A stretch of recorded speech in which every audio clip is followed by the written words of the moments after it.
الحمدللہ وکفا والصلاة والسلام علی عباده الذین اصطفیٰ خصوصاً علی افضلہم وخاتم النبیین محمد الامین وعلی آلہ واصحابہ اجمعین برحمتک یا ارحم الراحمین.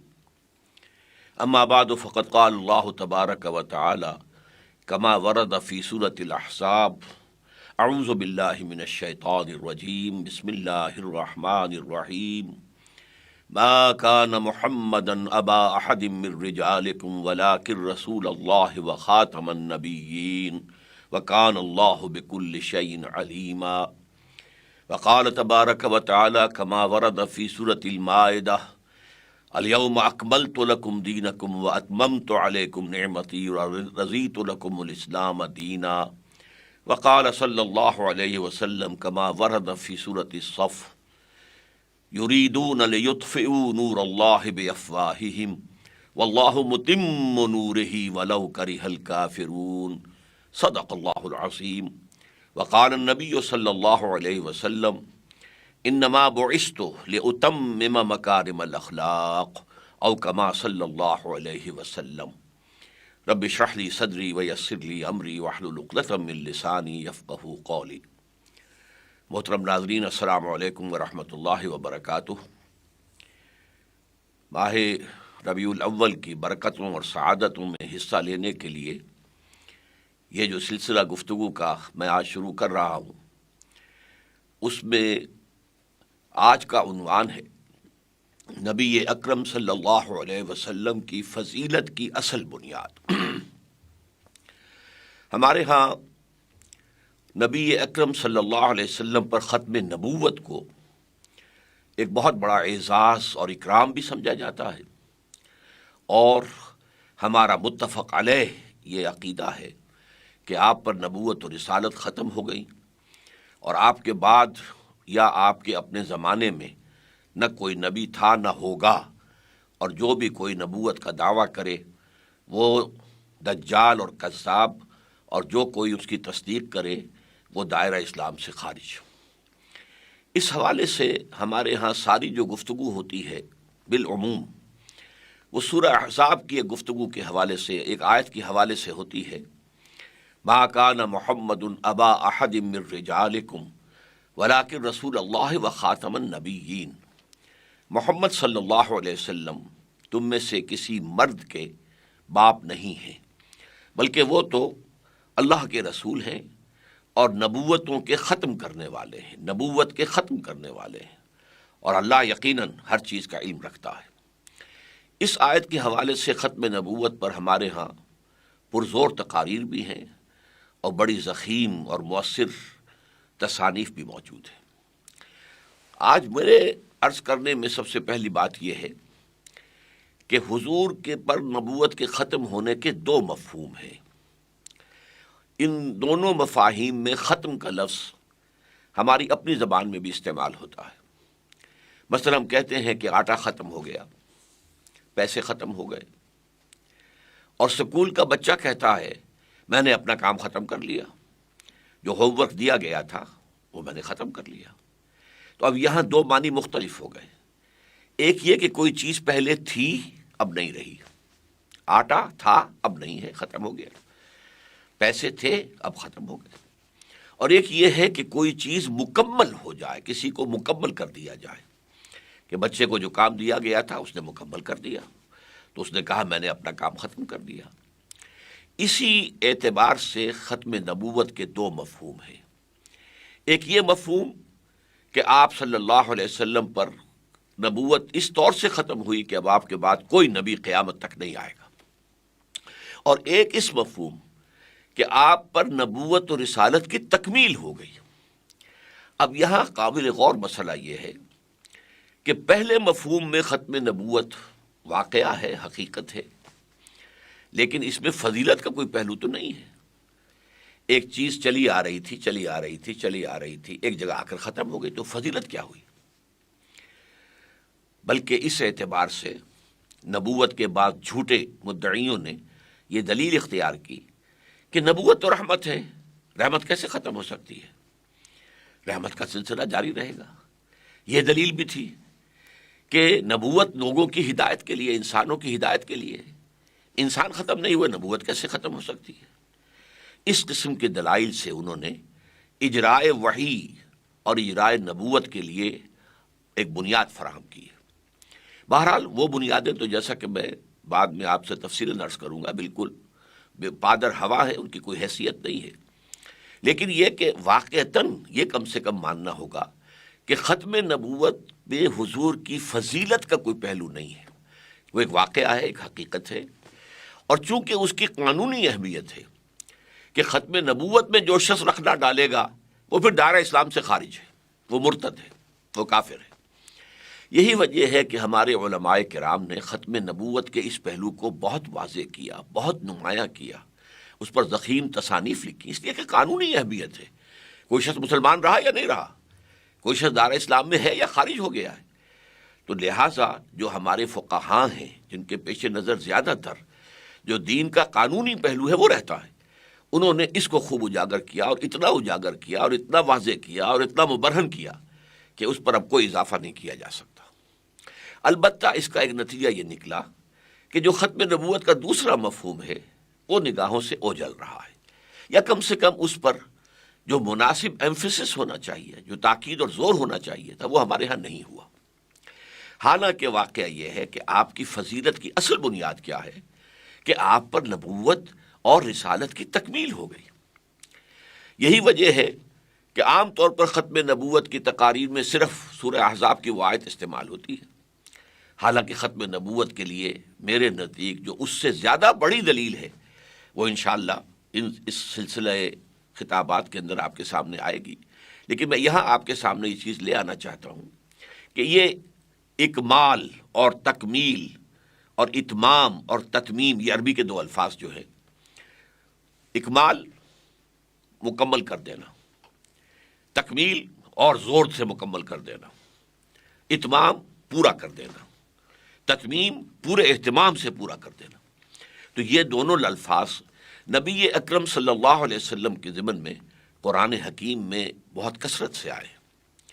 مثال کے طور پر دیکھیے، سورہ مائدہ میں فرمایا الیوم اکملت لکم دینکم، اکمال، آج کے دن ہم نے تمہارے دین کو تمہارے لیے کامل کر دیا، واتممت علیکم نعمتی، اور اتمام کر دیا تم پر اپنی نعمت کا، ورضیت لکم اسلام دینا، اور اب ہمیشہ کے لیے تا قیام قیامت میں نے تمہارے لیے پسند کر لیا ہے دین اسلام کو۔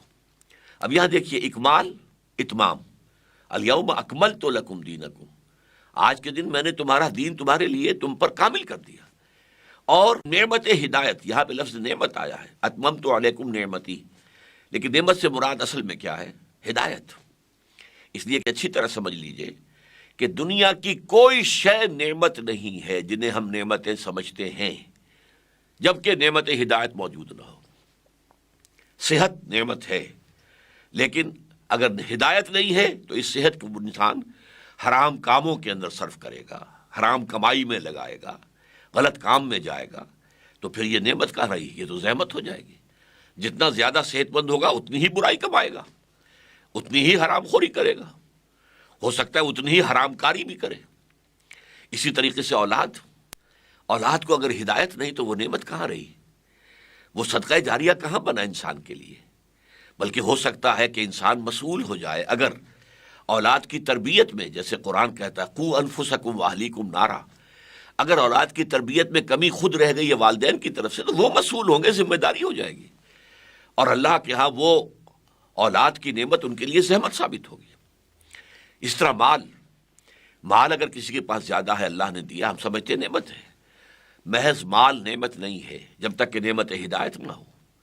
اس لیے کہ زیادہ مال ہوگا زیادہ عیاشیاں کرے گا، زیادہ جو ہے انسان دنیا کے اندر کھل کھیلے گا، زیادہ غلط کام کرے گا۔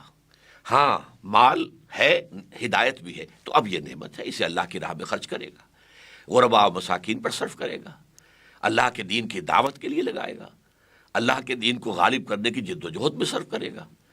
تو گویا کہ کوئی نعمت دنیا کی نعمت نہیں ہے جب تک اس کے ساتھ نعمت ہدایت موجود نہ ہو۔ تو یہاں جو فرمایا گیا اتممت علیکم نعمتی، اس سے مراد کیا ہے؟ کہ نعمت ہدایت تم پر کامل کر دی گئی، قرآن مجید میں نعمت جو ہے وہ کامل ہو گئی ہے، نعمت ہدایت کامل ہو گئی۔ اچھا، میں دوسری آیت کا حوالہ دوں۔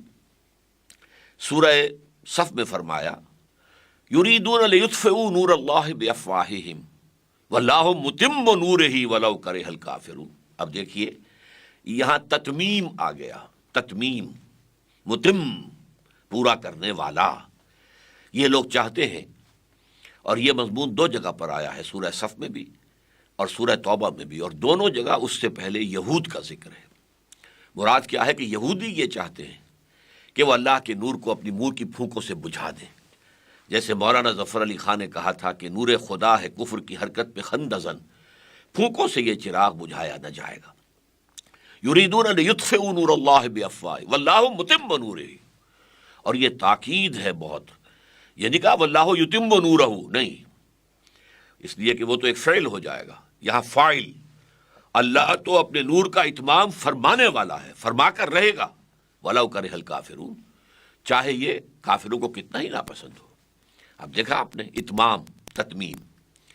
یہی آیت آئی ہے تھوڑے سے لفظی فرق کے ساتھ سورہ توبہ میں، یریدون ان یطفئوا نور اللہ بافواہہم، یا لام کی بجائے ان آ گیا، وَيَأْبَى اللَّهُ إِلَّا أَن يُتِمَّ نُورَهُ، اور اللہ کو ہرگز منظور نہیں ہے مگر یہ کہ وہ اپنے نور کا اتمام فرمائے، نور کی تکمیل کرے، وَلَوْ كَرِهَ الْكَافِرُونَ، چاہے یہ کافروں کو کتنا ہی ناگوار ہو۔ اب یہ اکمال، تکمیل، اتمام، تتمیم، اور اسی طرح حضور کی ایک بڑی پیاری حدیث ہے، انما بعثت لأتمم مکارم الاخلاق، مجھے تو اس لیے بھیجا گیا ہے کہ اخلاق کی جو اچھائیاں ہیں، اعلیٰ اخلاق، عمدہ خلق، میں اس کی تتمیم کر دوں۔ اتمما، یہ بھی تتمیم سے ہے، لأتمم مکارم الاخلاق، تاکہ میں اخلاق کی بلندیوں کو مکمل کر دوں۔ یعنی یہ کہ اخلاق حسنہ تو تمام انبیاء کے تھے، اور بعض اعتبارات سے ہر ایک جو ہے وہ بہت نمایاں ہے۔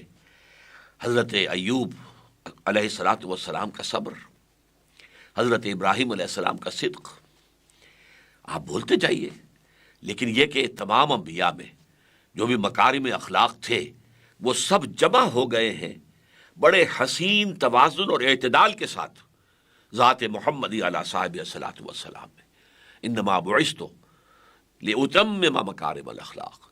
تو یہ آیات جو ہیں اور یہ حدیث نبوی یہ اشارہ کر رہی ہے اس بات کی طرف کہ اصل میں جو فضیلت ہے وہ اکمال دین اور اتمام نعمت ہدایت کی ہے، یہ تکمیل نبوت و رسالت کے مظہر ہیں، اور اصل میں نبی اکرم صلی اللہ علیہ وسلم کی فضیلت اسی بنیاد پر قائم ہے۔ ورنہ تو جیسا کہ میں نے کہا تھا، کچھ لوگ گمراہ کرنے والے لوگ، ضال اور مضل لوگ، وہ یہ دلیل لاتے ہیں کہ نبوت رحمت ہے، رحمت ختم کیسے ہو سکتی ہے؟ اسی طریقے سے نبوت لوگوں کے لیے تھی، لوگوں کی ہدایت کے لیے تھی، لوگ موجود ہیں، نبوت کیسے ختم ہو سکتی ہے؟ اسی طریقے سے نبوت جو ہے وہ اللہ تعالیٰ کا ایک انعام ہے لوگوں کے لیے، وہ کیسے ختم ہو سکتا ہے؟ تو اس اعتبار سے واقعتاً صرف ختم نبوت اگر سامنے رہے، کیونکہ ہمارے ہاں اسی پر ایمفیسس ہے، تاج و تخت ختم نبوت صلی اللہ علیہ وسلم، ختم نبوت کا تاج بھی آپ کے فرق مبارک پر ہے، آپ کے سر مبارک پر ہے، اور تکمیل رسالت کا باب بھی کا بھی جو ہے تاج آپ کے سر پر ہے۔ اب یہاں میں ایک بات تھوڑی سی اور واضح کر دوں، نبوت اور رسالت میں فرق کیا ہے؟ دیکھیے، اس پہ اگرچہ بہت سی گفتگویں لوگوں نے کی ہیں، بعض کا خیال ہے کہ رسول وہ ہوتا ہے جو نئی شریعت لے کر آئے، اور نبی وہ ہوتا ہے جو نئی شریعت نہ لائے۔ بعض کا خیال ہے کہ رسول وہ ہوتا ہے جو کتاب لائے، اور نبی وہ ہوتا ہے جو کتاب نہ لائے۔ یہ ساری باتیں یہ قاعدہ کلیہ کی حیثیت سے صحیح نہیں ٹھہرتی، اس لیے کہ حضرت داؤد کو دیا گیا ہے، کتاب دی گئی زبور، لیکن وہ نبی ہیں، رسول نہیں تھے۔ اس اعتبار سے قاعدہ کلیہ ٹوٹ گیا۔ اور حضرت عیسیٰ علیہ السلام نئی شریعت کوئی نہیں لائے، وہ شریعت موسوی ہی کی تجدید کے لیے تشریف لائے تھے، لیکن پھر بھی آپ رسول ہیں۔ اس اعتبار سے وہ دونوں چیزیں جو ہے وہ پورے اس معاملے کو واضح طور پر واضح بیان نہیں کر سکتی۔ البتہ ایک چیز متفق علیہ ہے، تمام مسلمانوں کے، تمام علماء کے، کہ نبوت عام ہے، رسالت خاص ہے۔ اس کا نتیجہ کیا نکلا؟ کہ ہر رسول تو لازماً نبی ہے، ہر نبی لازماً رسول نہیں ہے۔ ایک عام شے ہے، ایک خاص شے ہے۔ نبوت عام ہے اور رسالت خاص ہے۔ اب اس میں غور کیجئے، ہمارے ہاں عام طور پر، مجھے صحیح طور پر معلوم نہیں ہے کہ اس عقیدے یا خیال کی بنیاد کس حدیث پر ہے، لیکن یہ کہ عام خیال ہے کہ انبیاء 1.25 لاکھ آئے اور رسول 313 آئے، اور یہ تعداد اس اعتبار سے بڑی پیاری تعداد ہے کہ 313 تھے اصحاب بدر۔ گویا کہ رسولوں کی تعداد اگر یہ صحیح ہے تو اس کے مطابق حضور کے ساتھی تھے جنگ بدر میں، اور حضور کا جو خطبہ ہوا ہے، خطبہ حجۃ الوداع، اس میں 1.25 لاکھ آدمی تھے، 1,24,000، اور یہ گویا تعداد مطابقت رکھتی ہے انبیاء کی تعداد سے۔ بہرحال اب آپ سوچئے کہ جو شخص نبی بھی ہے، رسول بھی ہے، جیسے کہ محمد رسول اللہ، قرآن میں آپ کو یہ بھی کہا گیا، یا ایھا النبی لما تحرم ما احل اللہ لک تبتغی مرضات ازواجک، اے نبی آپ کیوں حرام ٹھہرا رہے ہیں اپنے اوپر وہ شے جو اللہ نے حلال کی ہے اپنی بیویوں کی رضا جوئی کے لیے؟ اسی طرح یا ایھا النبی اذا طلقتم النساء فطلقوهن لعدتهن، اے نبی آپ اپنے ساتھیوں سے کہہ دیجئے کہ جب تم لوگ اپنی بیویوں کو طلاق دو تو وہ عدت کے حوالے سے دو۔ یہ نہیں ہے کہ بس طلاق دی اور معاملہ ختم ہو گیا، وہ عدت اس کے بعد رہے گی۔ یہاں آپ کو یا ایھا النبی کہا، یا ایھا النبی انا ارسلناک شاہدا ومبشرا ونذیرا وداعیا الی اللہ باذنہ وسراجا منیرا۔ پھر یا ایھا الرسول بھی آتا، یا ایھا الرسول بلغ ما انزل الیک من ربک وان لم تفعل فما بلغت رسالتہ، اے رسول جو کچھ آپ کے پاس بھیجا گیا ہے، پہنچایا گیا ہے اللہ کی طرف سے، نازل کیا گیا، اسے پہنچا دو۔ اگر آپ نے کوئی کوتاہی کی، معاذ اللہ ثم معاذ اللہ، امکانی طور پر اگر آپ نے اس میں کوئی کمی کر دی تو آپ نے حق رسالت ادا نہیں کیا۔ تو آپ نبی بھی ہے، رسول بھی ہیں۔ اب آپ کی شخصیت مبارکہ میں نبوت اور رسالت کا کیا تعلق ہے؟ اس میں جو بات میرے نزدیک بہت زیادہ عام فہم ہے، معاملے کو سلجھا دیتی ہے، ابھی تک میں دونوں ہتھیلیوں کو یوں جوڑ رہا تھا، اب یوں جوڑ رہا ہوں۔ نبوت کا رخ اللہ کی طرف ہے، اللہ سے لینے والی شے نبوت ہے، وحی آ رہی ہے، وحی آ رہی ہے، وحی انبیاء پر بھی آتی تھی، رسولوں پر بھی آتی تھی۔ لینا والا رخ، وہ اینٹینا، وہ جو ہے اس کا رخ ادھر ہے، جو کہ وحی کو کیچ کر رہا ہے، فرشتے سے آ رہا ہے پیغام، اور یہ رخ دینے والا ہے، پہنچانے والا ہے۔ اسی لیے جاؤ، آپ کو معلوم ہے کہ کوہ حرا پر بھی حضور کو نبوت تو عطا کی گئی۔ نبوت تو آپ کی پیدائشی آپ نبی تھے، عالم ارواح بھی نبی تھے، لیکن نبوت ظاہر ہوئی، لیکن رسالت ابھی شروع نہیں ہوئی۔ رسالت شروع ہوئی جب آپ کو یہ حکم آ گیا کہ یا ایھا المدثر قم فانذر وربک فکبر، اے لحاف میں لپٹ کر لیٹنے والے صلی اللہ علیہ وسلم، کھڑے ہو جاؤ، کمر کس لو، اور لوگوں کو خبردار کرو کہ مرنے کے بعد اللہ کے حضور میں اپنے خالق اور مالک اور پروردگار کے حضور میں پیش ہونا ہوگا، جواب دہی ہوگی۔ اور اے نبی اللہ کی کبریائی کا اعلان کرو، اللہ کی کبریائی کو دنیا میں قائم کرو، یہ رسالت ہے۔ تو گویا کہ جب کہ سورہ علق کے ابتدائی 5 آیات نازل ہوئیں تو یہ آغاز ظہور نبوت تھا، ابتدائی نبوت نہیں، پھر نوٹ کر لیجئے، نبی پیدائشی نبی ہوتا ہے لیکن ظہور ہوتا ہے اس کا، جیسے آم کا درخت آم ہی کا ہے، پودا بھی تھا تو آم ہی کا تھا، ایک وقت میں وہ درخت میچور ہوتا ہے، اس پر آم لگتا ہے۔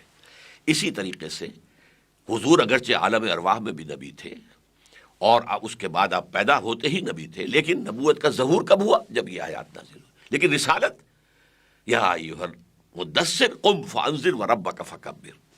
تو اس اعتبار سے اب ہم غور کریں گے کہ اس پہلو سے نبوت کی تکمیل کے کیا مظہر ہیں۔ حضور پر نبوت بھی کامل ہوئی، رسالت بھی کامل ہوئی، یہ دونوں حصے کامل ہو گئے۔ تو اس پہلو سے نبوت کے اعتبار سے تکمیل نبوت کے کیا مظہر ہیں، کیا اس کے اساسات ہیں، کیا بنیادیں ہیں، اور اس پہلو سے یعنی رسالت کے اعتبار سے آپ پر تکمیل رسالت کے کیا مظہر ہیں، یہ میں آپ سے تفصیلاً انشاءاللہ تعالی ان خطابات کے اندر گفتگو کروں گا۔ اور یہ میں آپ سے عرض کر دوں کہ ختم نبوت پر اصل دلیل یہ ہے، جب ایک پانی گلاس کے اندر پانی بھر گیا ہے، گلاس اب کہاں ڈالا جا سکتا ہے اس میں کچھ؟ جب گلاس پورا بھر گیا اب اس میں پانی مزید نہیں ڈالا جا سکتا۔ اب اگر نبوت کامل ہو گئی اب اس میں نبوت نہیں آ سکتی مزید، یہ فطری ایک قانون ہے۔ رسالت کامل ہو گئی اب مزید رسالت کا کوئی سوال پیدا نہیں ہوتا۔ تو تکمیل نبوت و رسالت فلسفیانہ اعتبار سے زیادہ بڑی دلیل ہے ختم نبوت کی، بنسبت یہ کہ ہم صرف اس آیہ مبارکہ کا حوالہ دیا کریں کہ ما کان محمد ابا احد من رجالکم ولکن رسول اللہ وخاتم النبیین۔ یہ آیت ہے ختم نبوت کے اوپر، یہ گویا کہ ایک یوں سمجھیے کہ حرف آخر ہے، لیکن اس میں ختم نبوت کا صرف ایک پہلو سامنے آیا ہے، ختم نبوت کی تکمیل کا پہلو سامنے نہیں آیا ہے۔ اللہ تعالی ہمیں تکمیل نبوت اور رسالت کے جو مظاہر ہیں ان کو سمجھ دے اور ان کا پورا فہم و شعور حاصل کرنے کی توفیق عطا فرمائے، اور پھر جو اس کے عملی تقاضے ہوں جو سامنے آئیں گے انشاءاللہ ان گفتگوؤں کے اندر، پھر ان کو بھی بھرپور طریقے پر ادا کرنے کی ہمیں توفیق عطا فرمائے۔ اقول قولی ھذا واستغفر اللہ لی ولکم ولسائر المسلمین والمسلمات۔